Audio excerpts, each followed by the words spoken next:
Hundreds and hundreds of Polaroid pictures on display at the Westlicht Photography Museum in Vienna.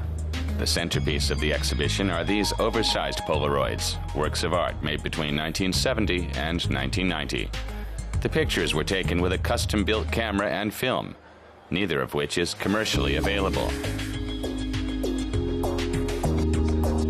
Hnizdo used to be Polaroid's chief photographer.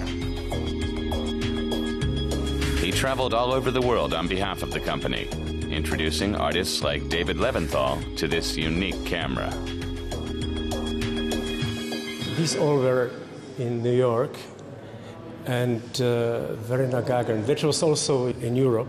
It's a memory, or it brings me back to these years. It's a long time ago. It's been a long time ago.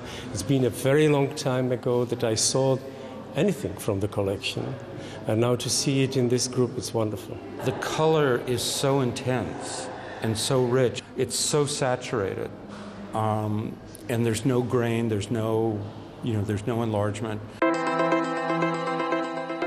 The oversized camera produced pin-sharp images, the result of a surprisingly simple principle. A negative, a positive heat, and a chemical that we call a pot that contains the chemistry, which will be placed between the positive and the negative. The idea I had to Dr. Land, and he wanted actually to introduce the world, the specific quality of Polaroid. American physicist Edwin Herbert Land invented instant photography in the late 1940s. It became a huge global success. Andy Warhol took a series of self-portraits for a collection, which was sold in 2009 after the original Polaroid company went bust. This collection is now in the possession of the Westlicht Gallery in Vienna. Land was a genius, obviously, and he was excellent at marketing. With this collection, he created a lasting legacy to Polaroid, one which will live on in museums.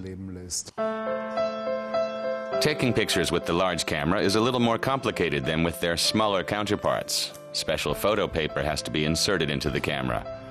But what's the same is that the results are instant. The photo is developed on the spot. Hnizdo wouldn't be able to work with the camera without Florian Kaps. He bought up the last remaining Polaroid factory in the Netherlands, where he's producing film for the old cameras.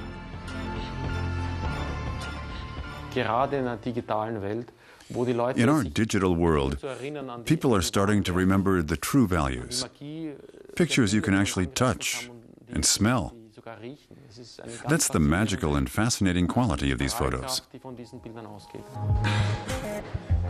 Thanks to his help, the legendary Polaroid collection also has a future.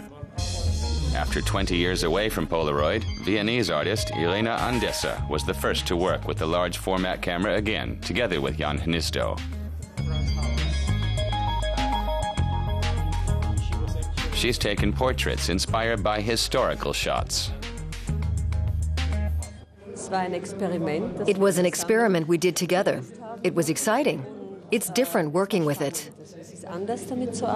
Now the revival of Polaroid or instant photography in the form of impossible gives again a new dimension to people that like photography. You know, Polaroid is really been reborn, and I think the possibilities are really limitless. Instant photography has found a new home in Vienna. Another reason to celebrate against the backdrop of 5 decades of Polaroid art.